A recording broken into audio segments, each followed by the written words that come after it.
Tensão e ataques marcaram o início da invasão russa ao território ucraniano. Acompanhe a reportagem de Fernando Martins. Nesta madrugada, registros de explosões e avanços militares foram feitos em vários pontos da Ucrânia. Isso ocorreu depois da autorização dada pelo presidente Vladimir Putin. Segundo ele, quem tentar interferir ou criar ameaças para a Rússia terá imediata resposta, com consequências nunca antes experimentadas na história. Em Kiev, pouco tempo depois, sirenes de alerta avisavam os moradores, ao amanhecer, sobre a tensão e possíveis riscos.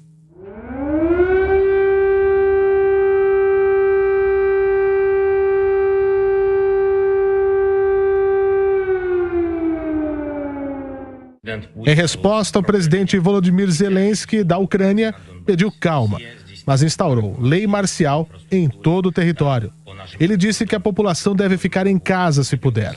Afirmou que o exército está trabalhando, bem como o setor de defesa e segurança. Zelensky pediu que não haja pânico e disse: "Nós somos fortes, estamos prontos para tudo. Vamos vencer todos porque somos a Ucrânia." Os relatos apontam ataques em instalações militares e aeroportos. Os russos dizem que civis serão poupados, mas já há relatos de mortos nas primeiras horas. Pelo mundo, diversos líderes pedem a parada imediata de todas as ações militares russas.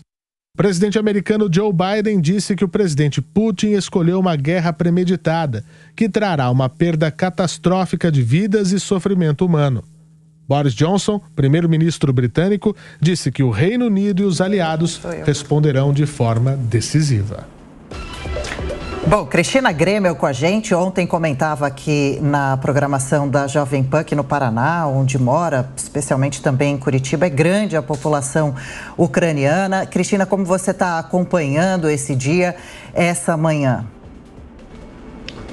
Adriana, mais do que Curitiba, em Prudentópolis, que é uma cidade do interior, aqui existe uma grande concentração de ucranianos, descendentes diretos de ucranianos, mas escolas que ainda ensinam em ucraniano, as famílias vão à missa e rezam em ucraniano, toda a parte cultural e folclórica se mantém muito forte, e aqui em Curitiba também existe. A gente tem, inclusive, aqui na cidade de Curitiba, um parque com um memorial ucraniano, dada a quantidade de ucranianos que vieram para o Paraná. Parece que desses 600 mil brasileiros de origem ucraniana, que o cônsul revelou agora em entrevista, 80% estão aqui no Paraná. Então, obviamente que as pessoas passaram a madrugada acordadas, tentando contato com parentes que vivem na Ucrânia, preocupados, querendo trazer os parentes para cá. E agora é importante essa orientação aí do cônsul para que os brasileiros que estão lá, parece que são 500, procurem as orientações da Embaixada Brasileira. É muito difícil que consigam sair, né? O espaço aéreo está fechado ali por motivos óbvios, e a gente vê pelas imagens que começam a chegar aí através do nosso correspondente também e das agências internacionais, já congestionamento nas estradas, filas em banco para as pessoas tentarem sacar dinheiro.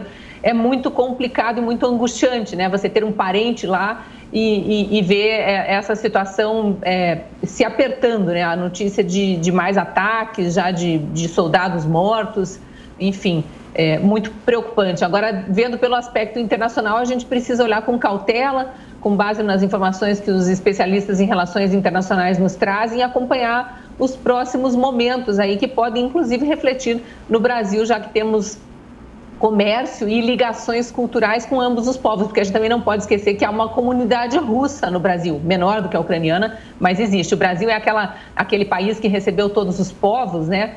E isso nos faz, inclusive, muito diferentes da maior parte dos países, mas nesses momentos de conflitos internacionais nos coloca numa situação bastante delicada também nas relações internacionais, porque não há como tomar, em tese, como tomar partido de um ou outro. A gente tem que lutar pela paz e pela diplomacia. É isso. Diogo Schelp, é uma ação da Rússia que pode durar dias, mas também pode durar meses. E sabe lá quanto mais tempo pode durar? E de que forma é possível esperar reação internacional? Será que nós teremos mais reações nas próximas horas de países, principalmente aqui do Ocidente, Schelp? Bom, Tiago, por enquanto o que está claro é que a Europa, os Estados Unidos e também o Japão estão dispostos a impor sanções à Rússia. ainda não há indicação de uma reação militar, por exemplo, o que colocaria o mundo em uma situação ainda mais de perigo. A gente deve, obviamente, lamentar esse dia porque é um dia de ameaça à vida dos ucranianos, mas é também um dia que dá início a um período muito sombrio do ponto de vista econômico para o mundo como um todo. Veja, a gente tem aí já uma situação de inflação mundial causada aí pela pandemia e agora, com essa situação, essa inflação tende a aumentar ainda mais. A Alemanha, por exemplo, importa 55% do seu gás da Rússia. E o ex-presidente Dmitry Medvedev, ex-presidente russo, já ameaçou a Alemanha em dobrar o preço do gás. Isso levaria a um efeito cascata de inflação na Europa e, consequentemente, ao resto do mundo. Há também já a elevação do preço do petróleo, já está a mais de $100 o Brent, o que é um preço maior do que já existiu nos últimos 7 anos. Isso com certeza vai ter impacto também no preço do combustível no Brasil, assim como terá impacto no preço de alimentos no Brasil. Há outros impactos para o Brasil, por exemplo, com essas sanções poderá ficar mais difícil para os exportadores brasileiros, por exemplo, receber pagamentos daquilo que exportam para a Rússia,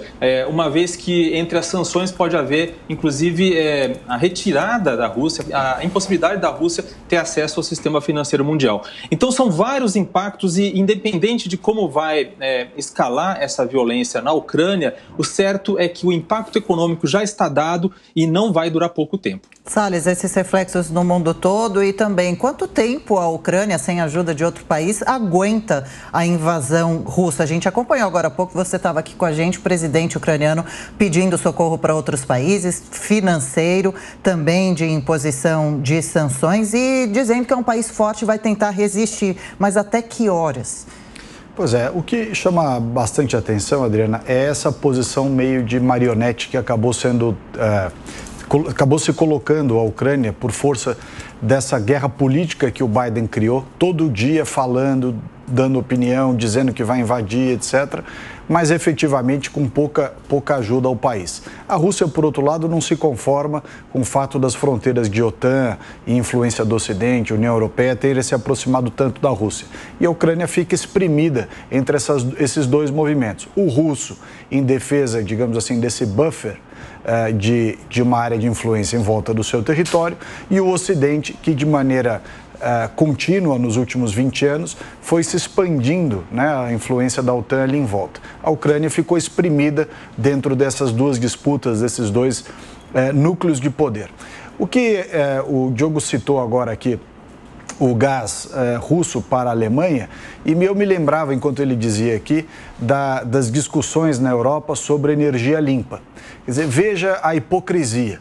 Toda essa pressão em cima do Brasil por questões ambientais, né, discutindo questões ambientais para o Brasil como se fôssemos nós os vilões, e essa situação exata da Rússia com a Ucrânia desnuda a dependência da Alemanha para um combustível fóssil que é o gás. Então, ao invés de ficar apontando o dedo para nós, eles poderiam já ter acabado com a dependência do gás há muito tempo com as energias limpas. Acontece que eles não querem fazer isso em razão do elevado custo que isso tem, mas para o Brasil eles apontam o dedo.